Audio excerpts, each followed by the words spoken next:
Good morning, students. Today we are ready to study maths for class 8 with the previous exercise. In the previous video, we started the exercise number 8.2. In this exercise, we have studied many questions. So today video we have to start from the question number 15. Question number 13 and 14 I have cut it. You don't do in your copy. In question number 12, I have tell you in the previous video. So today's video started from question number 15. First we understand the question. The question is the perimeter of a rectangular field is 80 meter if the length of field is decreased by 2 meter and its breadth is increased by 2 meter. The area of increased by 36 square meter. Find the length and breadth of rectangular field. एक rectangular field है जिसका perimeter 80 metre है. If the length और उसकी जो length है अगर उसकी लेंथ को 2 मीटर डिक्रीज मीन्स कम कर दिया जाए एंड इट्स ब्रीथ और उसकी ब्रीथ को 2 मीटर इंक्रीज कर दिया जाए. लेंथ 2 मीटर डिक्रीज कर दी जाए और ब्रीथ 2 मीटर इंक्रीज कर दी जाए तो जो उसका एरिया होता है वो 36 स्क्वायर मीटर बढ़ जाता है. Then find its length and breadth. तो उस रेक्टेंगुलर फील्ड की लेंथ और ब्रीथ क्या होगी. Let's see the solution for the question number 15 in the exercise 8.2. So first we let the length is x and breadth is y. Length is x and breadth is y. So its perimeter is 2 into l plus b means 2 into x plus y. Its perimeter. In the question perimeter is given is 80. So 80 is equal to 2x plus y. X plus y is equal to 80 upon 2. 2 1s are 2 and 42 is 80. X plus y is equal to 40. It is the first equation. Okay. Then we have to find the area of this variables. Area is equal to L into B means x into y, xy. Since the length is decreased by 2 meter and increased by 2 meter, अब length जो है 2 metre decrease हो रही है तो length से क्या करेंगे 2 मीटर लेस कर देंगे. लेंथ x थी, x से 2 मीटर लेस कर दिया. ब्रीथ 2 मीटर इंक्रीज हो रही तो ब्रीथ में 2 मीटर जोड़ देंगे, इसलिए x माइनस 2 न्यू लेंथ हो गई और y प्लस 2 न्यू ब्रीथ हो गई. एरिया निकाल लेंगे इनका. It's area is L into B. L means x minus y or breadth means y plus 2. When we multiply the number is xy plus 2x minus 2y minus 4. Since this area is 36 square meter more than earlier area. In the question this information is given कि जो area होता है वो पहले से 36 square metre बढ़ जाता है. Then we should write the area. It is the new area. xy plus 2x minus 2y minus 4. ये नया जो एरिया निकाला है वो है. माइनस एक्स वाई जो पुराना एरिया था वो लिखा. Then is equal to 36. कितने का डिफरेंस है दोनों में 36 का. Then we should solve it. X 2x minus 2y minus 4 minus x y था और प्लस एक्स वाई था कट जाएगा तो एक्स वाई की वैल्यू यहाँ से एक्स वाई कट गया. 2x minus 2y minus 4 will be sent to the right side. 36 plus 4 40. 2x minus 2y is equal to 40. We take 2 as a common. x minus y is equal to 40 and x minus y is equal to 40 upon 2. 2 1s are 2 and 2 2s are 4. X minus y is equal to 20. So first equation is x plus y is equal to 40 and second equation is x minus y is equal to 20. Add both the equations. दोनों equations क्या करेंगे add कर देंगे. Add करने से y plus y and minus y will be cancelled. x 2x is equal to 60.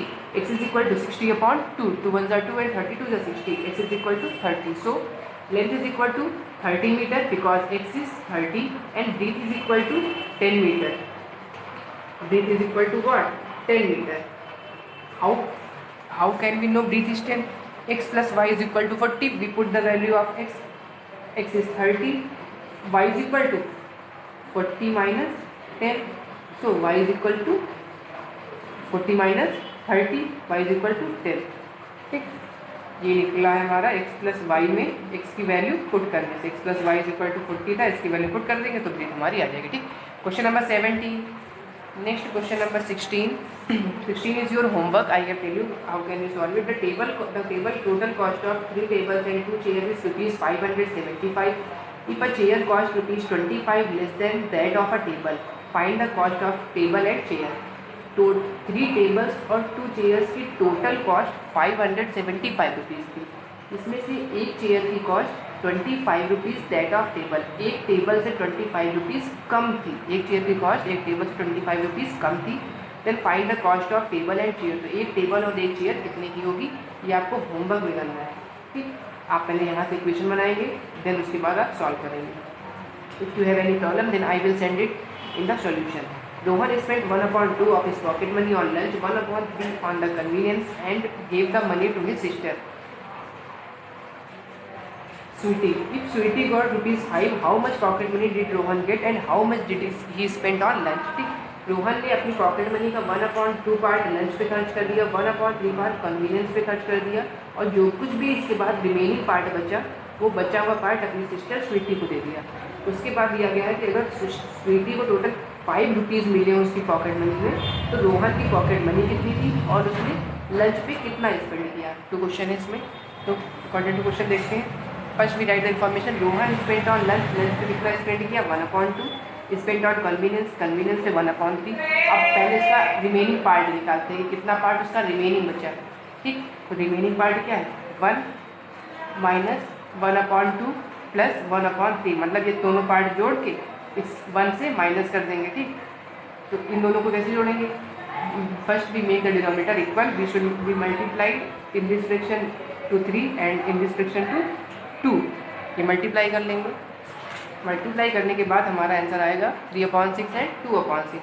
Edit 3 to 5/6, 1 - 5/6, 6 बजे से 6 - 5, 6/6 - 5/6, 6 - 5 equal to 1/6। ये 1/6 कितना अपनी सिस्टर स्वीटी को दे दिया। ठीक, अब यहाँ से क्वेश्चन निकालना है कि अगर स्वीटी को ₹5 दिए, according to question Sweety got ₹5, Sweety को कितने रुपीज़ थे ₹5 थे, उसका फ्रैक्शन कितना था 1/6, तो 1/6 किसके बराबर है ₹5 के बराबर। जबकि कोई चीज़ कंप्लीट कब होती है जब वो 1 होती है। If 1/6 is equal to ₹5 then 1 is equal to 6 × 5, ये 6 इस 5 से मल्टीप्लाई हो जाएगा, 5 6 30, ₹30। तो ये 1 की वैल्यू है ₹30, 1 मीन्स फुल वैल्यू। उसकी पॉकेट मनी कितनी थी ₹30, Rohan get ₹30 as is pocket money. Then it is our first answer. Second answer निकालना था spent on lunch, how much money spent on lunch 1/2 of the 30। इसने कहा कि 1/2 पॉकेट मनी का 1/2, 1/2 30 का निकाल लेंगे, 2 1 2 and 15 2 30, then the rupees is 15, spent on lunch is ₹15। Okay, next we come on the question number 18. 18 is your homework. 1/3 of length of pole is underground and 1/5 is in water. The remaining 7 meter is above water. How long is the pole? एक पोल है जिसमें 1/3 part उसका underground है, means जमीन के नीचे है, 1/5 1/5 part उसका पानी में है, और जो बाकी बचा 7 मीटर रिमेनिंग पार्ट वो पानी के ऊपर है। Then how long is pole, pole कितने मीटर लंबा है according to the rule of fraction. आप इसको सॉल्व करेंगे। A man, next question number 19, a man left 1/3 of his property, 19 is same as 17, 19 17 की जैसे लगाएंगे, 1/3 of his property for his son. एक व्यक्ति ने अपनी प्रॉपर्टी का 1/3 पार्ट अपने सन को दे दिया, 1/4 पार्ट अपनी डॉटर को दे दिया, और उसके बाद जो पार्ट बचा रिमेनिंग पार्ट 20,000 रुपीज़ वो अपनी वाइफ को दे दिया। Then how much amount of property did he man leave, उसके पास कितना अमाउंट बचा ये आपको निकालना। सेम क्वेश्चन नंबर 17 की तरह इसको करेंगे। Question number 20, divide 500 rupees Rita and Seema such that 1/3 of share of Rita and half share of Seema equal. इसको भी इक्वेशन रिकॉर्डिंग करना है। दो लोग हैं रीता और सीमा, उनके बीच में 500 रुपीज़ को इस तरह डिवाइड करना है कि रीता को शेयर का 1/3 और सीमा को हाफ, उस शेयर का हाफ, ये दोनों बराबर अमाउंट होते थे। According to the first we make the Rita share is x, Rita के शेयर को x मान लेंगे, सीमा के शेयर को 500 माइनस x मान लेंगे। ठीक, इसका 1/3 करेंगे और इसका 1/2 करके इक्वल कर देंगे। Next question number 21, I will tell you this question. Steamer goes downstream and cover the distance between 2 parts in a 4 while it covers the same distance upstream in 5 hours.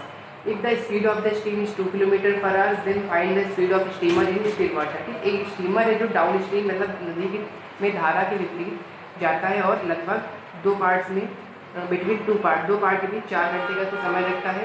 While it cover the same distance, अगर वही distance वो धारा की दिशा में चलता है तो सिर्फ 5 घंटे लगते हैं। मतलब अगर वो विपरीत चलता है तो 4 घंटे, और उसी की दिशा में उसी के डायरेक्शन में जाता है तो 5 घंटे लगते हैं। If the speed of stream, और धारा की जो स्पीड है, जो नदी में धारा बह रही है उसकी speed 2 km/h, then find the speed of steamer. तो स्टीमर की स्पीड क्या होगी। So according to question first we let the speed of steamer in still water be x km/h, 1 घंटे में वो x किलोमीटर जा रहा है। Speed of stream is 2 kilometre per our given. Says the speed in down stream. Down stream means जो वो विपरीत जा रहा है, जब भी वो धारा के विपरीत या डाउन स्ट्रीम जाएगा देन विल बी ऐड, जो स्पीड होगी स्ट्रीम की वो ऐड हो जाएगी, स्ट्रीम के साथ ऐड हो जाएगी। Means x plus 2 kilometre per our, ये x और ये 2, x प्लस 2। अगर अप स्ट्रीम है तो वही स्पीड माइनस हो जाएगी, x minus 2 kilometre per our. ठीक, डिस्टेंस कवर्ड डाउन स्ट्रीम में जो डिस्टेंस कवर करता है विल टेक 4 आवर, उसको 4 आवर लगते हैं, मीन्स 4 से इसको मल्टीप्लाई कर देंगे। देन डिस्टेंस कवर्ड अपस्ट्रीम जो जाता है उसको 5 आवर लगते हैं, तो उसको 5 आवर से मल्टीप्लाई कर देंगे। ठीक, डाउन स्ट्रीम को 4 आवर से मल्टीप्लाई करेंगे जो कि डाउन स्ट्रीम की स्पीड है, अपस्ट्रीम को अपस्ट्रीम की स्पीड के साथ 5 से मल्टीप्लाई करेंगे। ठीक, then it should be equal. उसके बाद क्या होगा, अकॉर्डिंग टू क्वेश्चन क्या होते हैं, ये दोनों बराबर होते हैं। Then 4 into x 4x plus 4 to 8, 5 into x 5x minus 5 to 10। We make the then variables are written as the same type and number are the same direction. Then 8 plus 8 minus 10 plus 10 18, 5x minus x is equal to 4x, s is equal to speed 18। Then we said that speed of stream is 18 kilometre per our. Next question number 22 is your homework. A laborer is engaged for 15 days on the condition that he will receive 80 rupees for each day he works and he will be fined rupees 10 for each day he is absent. If he receives rupees 570 in all, for how many days he remain absent? एक labour था जो 15 दिन काम करता है on the condition, और उस condition में उसको टोटल 80 रुपये मिलते हैं एक दिन के लिए। ही वर्क्स, उसने काम किया, and he will be find 10 rupees for each day he is absent, और हर एक दिन एब्सेंट करने का उसको 10 रुपये फाइन पड़ता है। टोटल उसको 570 रुपीज़ मिले, तो बताना है कि वो कितने दिन एब्सेंट रहा है। फिर से देखते क्वेश्चन कि वो 15 दिन काम करने के लिए करता है। ठीक, 15 दिन में एक दिन का उसको 80 रुपये मिलता है अगर वो जाता है, अगर नहीं जाता तो 10 रुपये उससे कट जाते हैं। टोटल 15 दिन के बाद उसको 570 रुपये मिले, तो हमको ये बताना है कितने दिन वो एब्सेंट रहा। ठीक, क्वेश्चन नंबर 23। तो ये आपका होमवर्क है, आपको होमवर्क में करना है इसको। क्वेश्चन नंबर 23 हम आपको बताएंगे। 23 और 24 दोनों बताएंगे। An aeroplane flies 33,500 kilometre in the same time that a train takes to travel 600 kilometre. एक एरोप्लेन है जो एक डिस्टेंस 3,500 किलोमीटर में जाता है, वही ट्रेन 600 किलोमीटर डिस्टेंस ट्रैवल करती है। If the aeroplane flies at the speed, अगर एरोप्लेन की speed 50 kilometre per our more than 5 times of the speed of train, train की स्पीड की 5 टाइम्स से 50 किलोमीटर पर आवर एरोप्लेन की speed ज़्यादा है, then what are the speed of train और aeroplane. तो ट्रेन और एरोप्लेन दोनों की स्पीड क्या है। According to question the distance covered by plane, plane ने कितनी डिस्टेंस कवर की 3,500 kilometre. Distance covered by train, train ने कितनी डिस्टेंस कवर की 600 kilometre. Then in the question the information is given speed of plane is equal to 50 kilometre per hour more than 5 times of the train, ये information दी है। So speed of train first हम, क्योंकि तुमको speed of train नहीं पता, let the speed of train भी x kilometre per hour, speed कितनी मानेंगे x मानेंगे। Then the speed of plane 5x plus 50, इसका 5 टाइम्स और इसका 50 क्या कर देंगे ऐड कर देंगे अकॉर्डिंग टू क्वेश्चन अकॉर्डिंग दिया तो उसका 5 टाइम्स 50 किलोमीटर ऐड करने पे स्पीड ऑफ प्लेन होगी।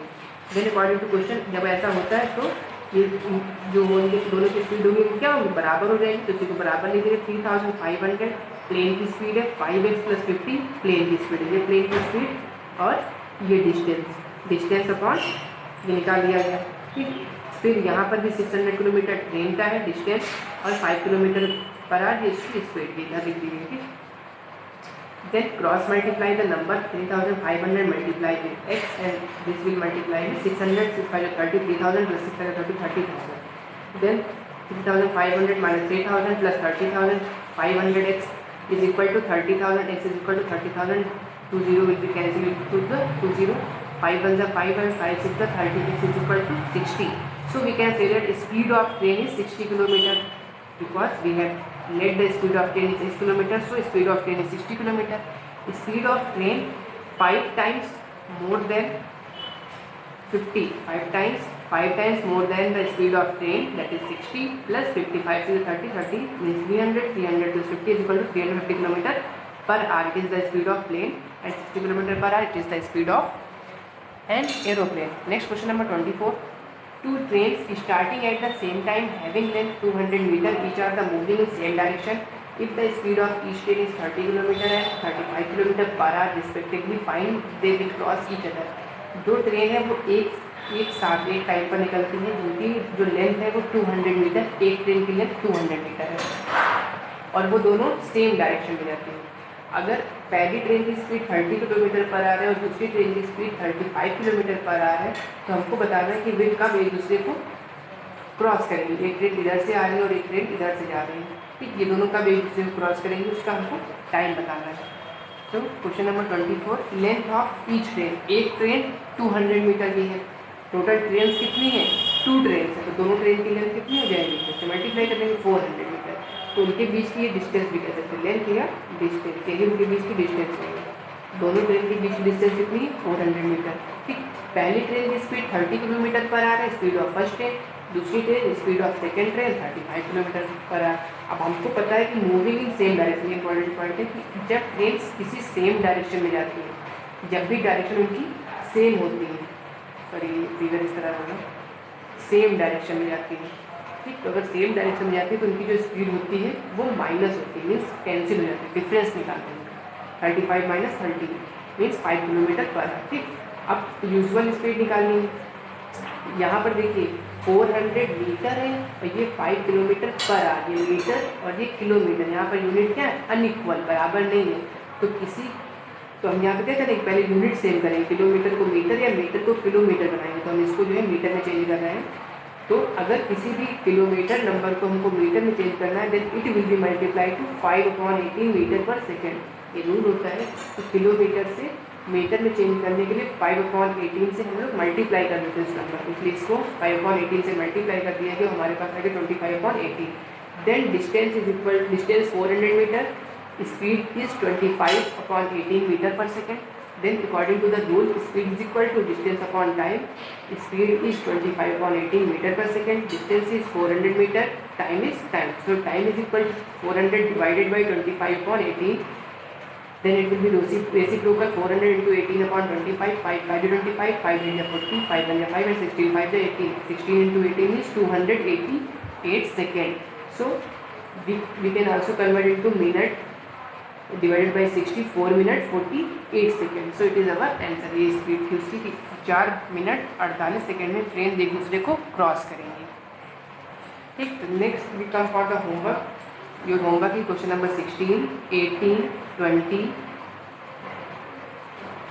20 and 22 is your homework. Thank you so much.